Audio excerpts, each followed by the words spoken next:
കേന്ദ്രം മനസ്സറിഞ്ഞ് കനിഞ്ഞല്ലോ. കേരളത്തിന് 11,855 കോടി രൂപയാണ് അധികം ലഭിക്കാൻ പോകുന്നത്.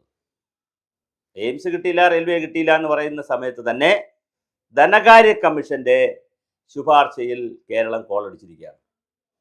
കേന്ദ്ര ധനകാര്യ കമ്മീഷന്റെ പുതിയ ശുപാർശകൾ വന്നിട്ടുണ്ട്. ആ ശുപാർശകൾ പ്രകാരം കേന്ദ്രത്തിൽ നിന്ന് കേരളത്തിന് ലഭിക്കുന്ന വിഹിതത്തിൽ 11,855 കോടി രൂപയുടെ വർധന വന്നിട്ടുണ്ട്. 15ാമത് ധനകാര്യ കമ്മീഷന്റെ ഈ ധനകാര്യ കമ്മീഷന്റെ ശുപാർശ വളരെ പ്രധാനമാണ്. ഫിനാൻസ് കമ്മീഷന്റെ ശുപാർശ വളരെ പ്രധാനമാണ്. അപ്പോൾ 15ാം ധനകാര്യ കമ്മീഷന്റെ ശുപാർശകൾ അനുസരിച്ച് 11,855 കോടി രൂപയാണ് കേരളത്തിൽ ലഭിക്കുന്നത്. കഴിഞ്ഞ വർഷം ലഭിച്ചത് 24,500 കോടിയായിരുന്നെങ്കിൽ ഇപ്രാവശ്യം 11,855 കോടി കൂടെ ചേർത്ത് 36,355 കോടി രൂപ കേന്ദ്ര വിഹിതമായി ലഭിക്കും.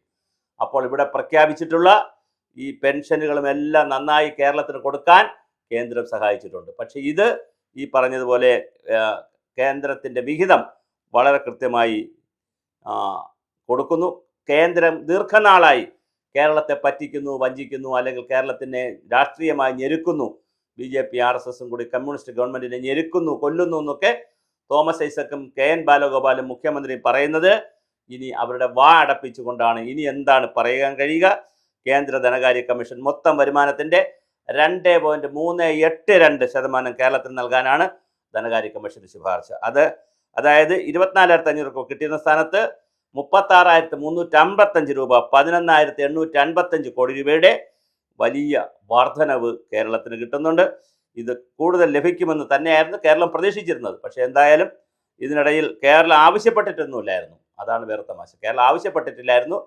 പക്ഷേ വർധനവ് പരിഗണിച്ചതിൽ സംസ്ഥാന ധനവകുപ്പ് വലിയ ആശ്വാസത്തിലാണ്.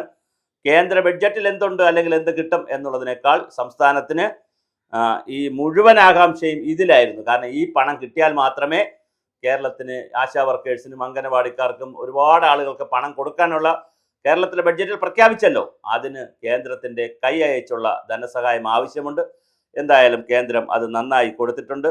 അത് കിട്ടും എന്നുള്ള പ്രതീക്ഷയിലാണ് കേരള സർക്കാർ ബഡ്ജറ്റും തയ്യാറാക്കിയത്.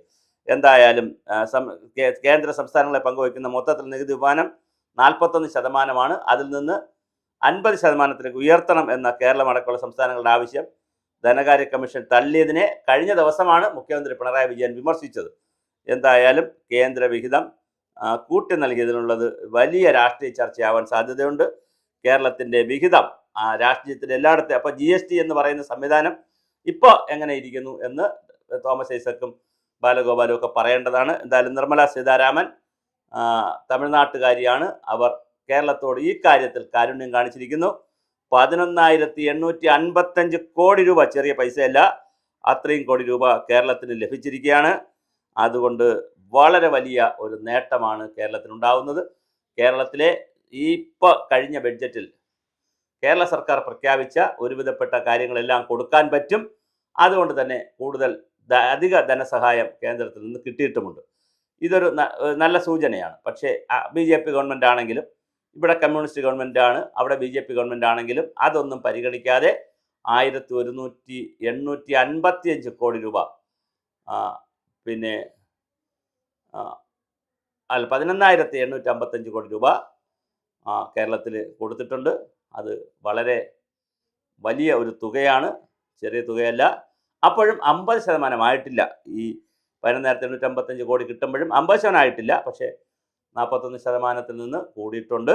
അപ്പോൾ കേരളത്തിന് വലിയ ഒരു ആശ്വാസമായിട്ടാണ് ഇത് കാണുന്നത്. തീർച്ചയായിട്ടും ഇനിയിപ്പോൾ ശമ്പള പരിഷ്കരണമാവട്ടെ, DA കൊടുക്കുന്നതാകട്ടെ, ധൈര്യമായിട്ട് സർക്കാരിന് കൊടുക്കാൻ പറ്റും. അതിനുള്ള തുക കേന്ദ്രം അനുവദിച്ചു കഴിഞ്ഞു.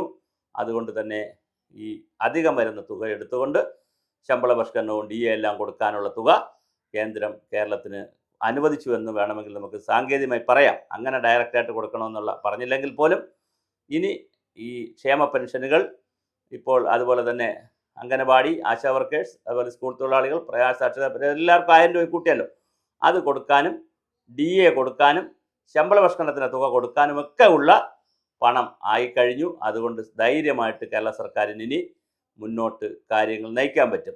ആ കാര്യത്തിൽ അവഗണന ഉണ്ടെന്ന് നമുക്ക് പറയാൻ കഴിയില്ല. കേരളത്തെ കൈയയച്ച് സഹായിച്ചിരിക്കുകയാണ് കേന്ദ്ര ധനകാര്യ കമ്മീഷൻ.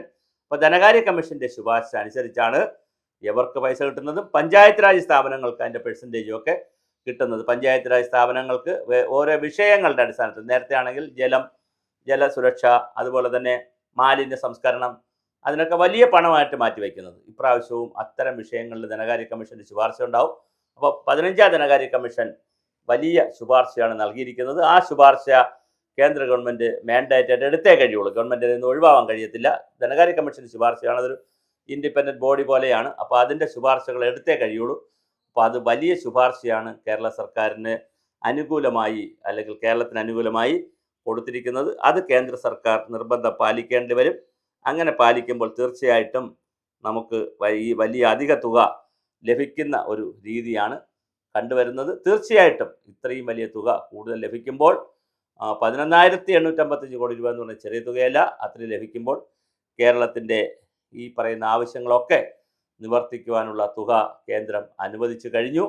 അതുകൊണ്ട് തന്നെ DA, ശമ്പള പരിഷ്കരണം, അതുപോലെ തന്നെ പങ്കാളിത്ത പെൻഷൻ പിൻവലിക്കുന്നതുമായി ബന്ധപ്പെട്ട എല്ലാ കാര്യങ്ങളും ചെയ്യുവാൻ ഇനി പണമാണ് തടസ്സം എന്ന് പറയേണ്ട കാര്യമില്ല.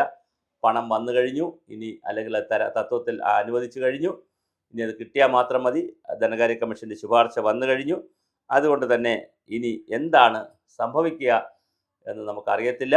പക്ഷെ എന്തായാലും ഈ കേരളത്തിന് അനുകൂലമായ വലിയ ഒരു ഗുണം വന്നിട്ടുണ്ട്. അതോടൊപ്പം ഒരു എയിംസോ അല്ലെങ്കിൽ ഒരു റെയിൽവേ ട്രാക്കോ, റെയിൽവേയുടെ പദ്ധതിയോ ഏതെങ്കിലും, അല്ലെങ്കിൽ മൂന്നാമതൊരു പദ്ധതിയോ കൂടെ അനുവദിച്ചിരുന്നെങ്കിൽ തീർച്ചയായിട്ടും കേരളത്തിന് BJPക്ക് വലിയ കയ്യടി കിട്ടിയേനെ. ഇതിപ്പോൾ സംഭവിച്ചിരിക്കുന്നത് കേരളത്തിന് അനുഗുണമായ ഒരു സൈഡ് കൊടുക്കുകയും ചെയ്തു, പക്ഷെ കയ്യടി കിട്ടിയിട്ടുമില്ല എന്നുള്ളൊരു വലിയ പ്രതിസന്ധി ഇപ്പോൾ ഉണ്ട്. പക്ഷെ അത് ഇതിനിടയിലൊരു വാർത്ത വന്നിരിക്കുന്നത്, വരുന്ന ദിവസങ്ങളിൽ സപ്ലിമെൻ്ററി ബഡ്ജറ്റിലും സപ്ലിമെൻ്ററി ഐറ്റംസ് വരുന്നതിൽ കേരളത്തെ കൃത്യമായി പരിഗണിക്കണം എന്ന് പറഞ്ഞ് രാജീവ് ചന്ദ്രശേഖർ ഡൽഹിക്ക് വിട്ടിട്ടുണ്ട്. അതുകൊണ്ട് ചിലപ്പോൾ ഒരു പക്ഷേ ഏതെങ്കിലും ഒരു പ്രഖ്യാപനം കയറി വന്നേക്കാം. അങ്ങനെ വന്നാൽ ഇതും കൂടി ആകുമ്പോൾ, രണ്ടും കൂടി ആകുമ്പോൾ, ഈ 11,855 കോടി രൂപയും അതിൽ കിട്ടുന്ന ബെനിഫിറ്റുകളും പിന്നെ രണ്ടാമത് ഈ പറയുന്ന കാര്യം കൂടി ആകുമ്പോൾ തീർച്ചയായിട്ടും വലിയ ഒരു നേട്ടം കേരളത്തിന് ഉണ്ടാക്കാൻ പറ്റും. അത് BJPക്ക് വോട്ടാക്കി മാറ്റാൻ പറ്റും. അതുകൊണ്ട് തന്നെ ഇപ്പോൾ കൊടുത്തിരിക്കുന്ന 11,855 കോടി രൂപയ്ക്ക് പുറമെ ബാക്കി ചില പദ്ധതികൾ കൂടി കേരളത്തിന് അനുവദിപ്പിക്കാൻ രാജീവ് ചന്ദ്രശേഖർ വിചാരിച്ചാൽ കഴിയും, അല്ലെങ്കിൽ കഴിയണം. അത് പിന്നെ സുരേഷ് ഗോപിയുടെ വകുപ്പിൽ അനുവദിച്ചാലും മതിയല്ലോ, അല്ലെങ്കിൽ മത്സ്യത്തൊഴിലാളികളുടെ വകുപ്പിൽ അനുവദിച്ചാലും മതിയല്ലോ, നമ്മുടെ ഫിഷറീസ് വകുപ്പിൽ അനുവദിച്ചാലും മതി, ഏത് വകുപ്പിലായാലും മതി. വളരെ ബൃഹത്തായ ഒരു പദ്ധതി കൂടി, അല്ലെങ്കിൽ ഒന്നോ രണ്ടോ പദ്ധതികൾ കൂടി കേരളത്തിന് കിട്ടുമെന്ന് തന്നെ നമുക്ക് കൃത്യമായി പ്രതീക്ഷിക്കാം.